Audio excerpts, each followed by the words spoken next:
আসসালামু আলাইকুম, hello everyone. Poco ফোনের ফ্রন্ট ক্যামেরা কিভাবে হাইড করবেন, তো আজকের এই ভিডিওটা শুরু থেকে শেষ পর্যন্ত দেখেন। তো এখান থেকে সরাসরি সেটিংয়ে চলে যাবেন। তো এখানে দেখতে পাচ্ছেন সেটিং, তো জাস্ট এখান থেকে সরাসরি সেটিং অপশনে ক্লিক করবেন।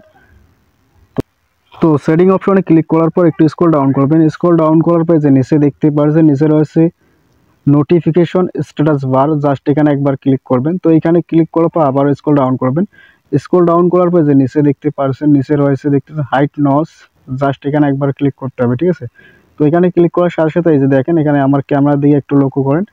তো এখানে রয়েছে ডো নট হাইড। তো এখানে যদি তার পাশে দেখতে hide without moving status bar, তো এখানে যদি আমি ক্লিক করি, ক্লিক করার সাথে সাথে দেখতে পাচ্ছেন আমার যে ক্যামেরা রয়েছে, ক্যামেরা কিন্তু হাইড হয়ে গেল।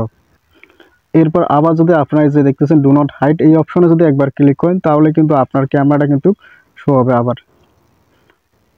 তো জাস্ট এখানে যদি আপনারা দেখছেন hide without moving status bar, এখানে যদি আপনারা ক্লিক করেন তাহলে আপনার যে ফ্রন্ট ক্যামেরা আছে, ক্যামেরাটা কিন্তু হাইড হয়ে গেল। তো ভিডিওটা যদি ভালো লাগে অবশ্যই লাইক কমেন্ট শেয়ার করবা, আর চ্যানেল নতুন হয়ে থাকলে চ্যানেলটা সাবস্ক্রাইব করবা। তো এই যে দেখেন এখন কিন্তু আমার যে ফ্রন্ট ক্যামেরা রয়েছে, ফ্রন্ট ক্যামেরাটা কিন্তু হাইড হয়ে গেল, এই যে দেখেন।